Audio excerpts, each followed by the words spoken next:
France Bleu Héros Matin. Mais avant cela, dans nos studios, il y a Stéphane Pépin-Bonnet, maire de Bessan. Guillaume Roland, sa commune a été particulièrement concernée par le mouvement des Gilets jaunes. Bonjour Stéphane Pépin-Bonnet. Bonjour. Vous êtes un des premiers maires dans l'Hérault, une des premières communes dans l'Hérault à avoir mis en place ces fameux cahiers de doléances. Pourquoi ?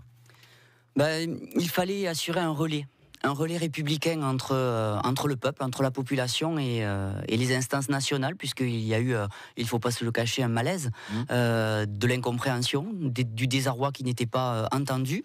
Et nous avons tout simplement découvert ce système-là mis en place par les maires ruraux dans le centre de la France et nous avons ouvert depuis le 7 décembre dernier des cahiers de doléances. Et c'est quelque chose qui a plutôt bien marché ?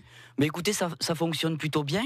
Il y a une 60aine de familles qui sont venues inscrire sur ce cahier ce qu'elles souhaitaient, voir améliorer dans leur quotidien, voir leurs aspirations prises en compte par les instances nationales. Et alors on reproche souvent aux Gilets jaunes dans leur revendication d'exprimer tout et n'importe quoi. Est-ce que c'est le cas de ces cahiers de doléances, notamment à Bessan ?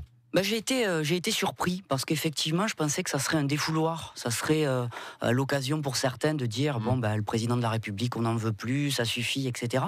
Non, c'est très profond, ça touche de nombreuses questions sur les retraites, sur le logement, sur les institutions, sur la démocratie, toujours à dimension nationale, hein, c'est pas le local qui est vraiment inscrit sur ces cahiers. Ouais, on parle pas des crottes de chiens. Tout à fait, ça on nous le dit tous les jours, tranquillement, directement, les élus locaux, on est au contact de la population, c'est vraiment pas là le souci, c'est vraiment des questionnements et des propositions pour améliorer la vie nationale. Alors Stéphane Pépin-Bonnet, comme tout le monde, vous avez découvert les 34 questions que pose Emmanuel Macron dans la fameuse lettre qu'il a diffusée non pas aujourd'hui comme c'était prévu, mais dès hier soir. Est-ce que vous trouvez que les questions correspondent à ce que vous avez précisément pu lire dans vos cahiers de doléances ? J'ai pu survoler cette lettre effectivement hier soir rapidement. Ce sont effectivement des questions qui sont similaires.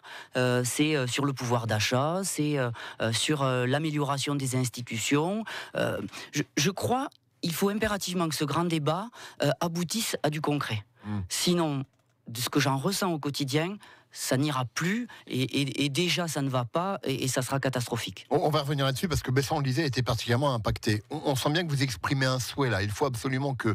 Mais est-ce que vous y croyez ? Est-ce que vous pensez que véritablement cette démarche va être fructueuse, utile ? Écoutez, en tant que maire, en tant que représentant local, il faut que j'y croie. Parce que si d'un côté on dit il faut écouter les gens, que de l'autre côté on met en place un système pour le faire, et que derrière on n'y croit pas, maintenant c'est pas moi qui ai la réponse, hein, ce sont le Premier ministre, le gouvernement, le président de la République, c'est à eux d'aboutir dans des propositions très concrètes à l'issue de ce débat. Vous voulez dire que si jamais effectivement les gens se sentent trahis par rapport à ce grand débat, ça pourrait être terrible après, c'est ça ? Ça sera terrible socialement, ça sera terrible au niveau des élections européennes, oui, je le pense. À Bessan, on le disait donc, vous avez été particulièrement impacté. Alors tous les gens qui ont régulièrement occupé, bloqué, voire détruit le péage de Bessan n'étaient pas forcément originaires de votre commune, oui. Ça venait d'un petit peu partout, mais vous avez été touché de près quand même. Donc cette colère, vous l'avez mesurée en tant que maire, j'imagine. Ce désarroi, les maires, les élus locaux, on le connaît depuis longtemps.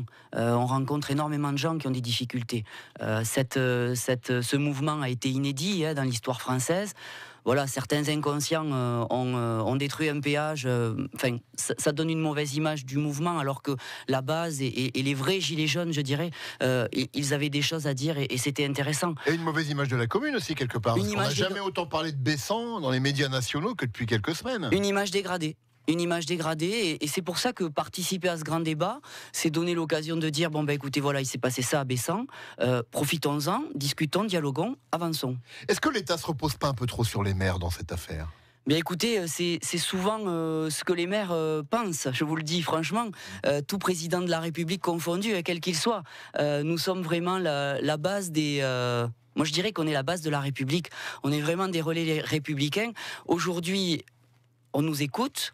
J'espère qu'on va nous entendre au travers de ce que la population dira et il faudra vraiment que ça aboutisse, référendum par référendum, mesure par mesure, mais il va falloir que ça soit concret, que ça change la vie des gens. Là encore, vous exprimez un souhait, mais vous avez une petite inquiétude par rapport à ça ? Je suis pas très inquiet de nature, mais je sens l'inquiétude des gens, oui, tout à fait.